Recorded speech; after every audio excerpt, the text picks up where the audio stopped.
tens of thousands of demonstrators are still rallying in Hong Kong, and they're calling for free elections in 2017. Live pictures from Hong Kong right now, where the protesters are threatening wider action. That's if the city's leader doesn't meet their demands. Hong Kong's chief executive has asked demonstrators to leave immediately, saying China's Communist Party leaders won't agree to their demands.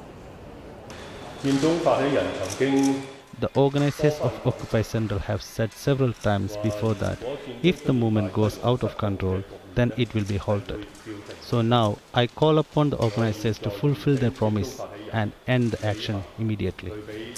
Rob McBride is live for us in Hong Kong to tell us, Rob, whether there are any plans for the demonstrators to actually listen to what the chief executive had to say. But seeing what's going on behind you, it doesn't look like it. Well, no, the chief executive says go home. They are going home, but only because they've been here throughout another long night, a third night, in fact, of mass protests, tens of thousands of people on the street. And again, we've seen the iconic umbrellas, the umbrellas that protect you from the pepper spray, from the sunlight when you sit out on the roads all day during this occupation. Tonight, overnight, they've been, all the umbrellas have been out with record rainstorms. Still, it's only now in the early hours, it's just getting into dawn here, that numbers are significantly dropping, people are drifting away. This, of course, is getting into a national holiday here, a public holiday, October the 1st, the most important Chinese national holiday. And we're going to see on this day, of course, the real polarization in Hong Kong society as a result of this whole democracy issue. People will continue this occupation, protesting here. According to pro-Beijing forces, this is an unpatriotic act. They would contend it's not necessarily unpatriotic, but it is anti-Beijing. Meanwhile, pro-Beijing elements will be out attending various official events today, a flag-raising ceremony, other cultural events showing their continuing loyalty to Beijing. You mentioned polarization there, Rob. So how much support do the demonstrators, the protesters, have?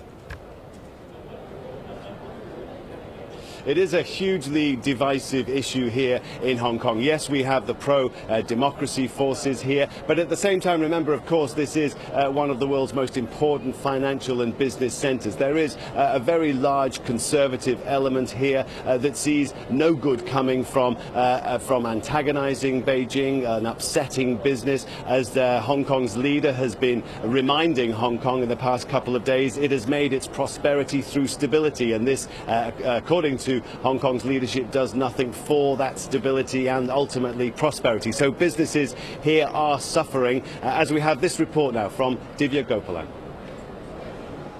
Without the usual crowds, it's hard to tell that Le Claret Bistro is in a prime location. This should have been the restaurant's opening day. The staff are ready, the coffee's brewing, but the only person being served is the owner. When you see that all the roads are being blocked, and then traffics are being diverted, and then there are no people walking on the streets, then nobody would come into our restaurant. The protests have strategically taken root in Hong Kong's most densely packed office and shopping areas like Causeway Bay. This is normally one of the busiest times of the year for luxury stores, with China's Golden Holiday Week starting. But the cash-rich mainlanders are staying away. And it's frustrating more than just the retailers. Why must you damage the prosperity of Hong Kong in your fight for democracy? The concern is echoed by business leaders who say that if the protests continue, Hong Kong's economy will take a hit. I think it will affect the image of Hong Kong, and also maybe the foreign investors will have certain restorations.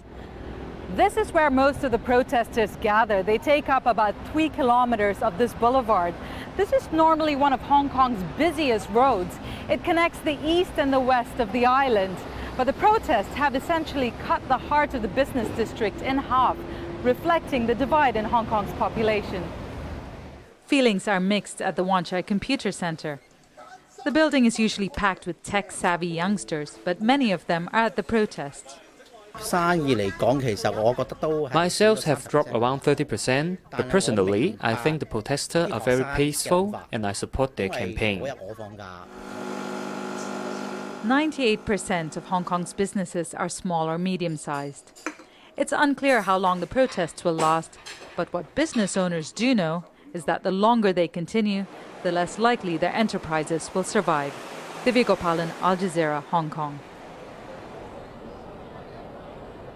So continuing euphoria down at protest sites like this one at what has been achieved by this campaign, but you do sense a growing sense of frustration at just what is going to happen next, that after several days of negative responses from the administration, what do you do to make yourself heard? Where do you go from here? And that there is the discussion about possibly taking this action further, maybe having an occupation of a particular government building, which might involve some sort of breaking and entering into those premises and getting you into more serious law breaking, or encouraging maybe strike action in particular business sectors or workplaces. But here in such a business-driven city, again, a very controversial move, and people are very mindful of the huge consensus, the groundswell of support they've built up, this momentum over a very short period of time, and they'd be very concerned about ever trying to do anything that damages that. Doreen? All right, Rob, thank you. Rob McBride reporting for us from Hong Kong. Well,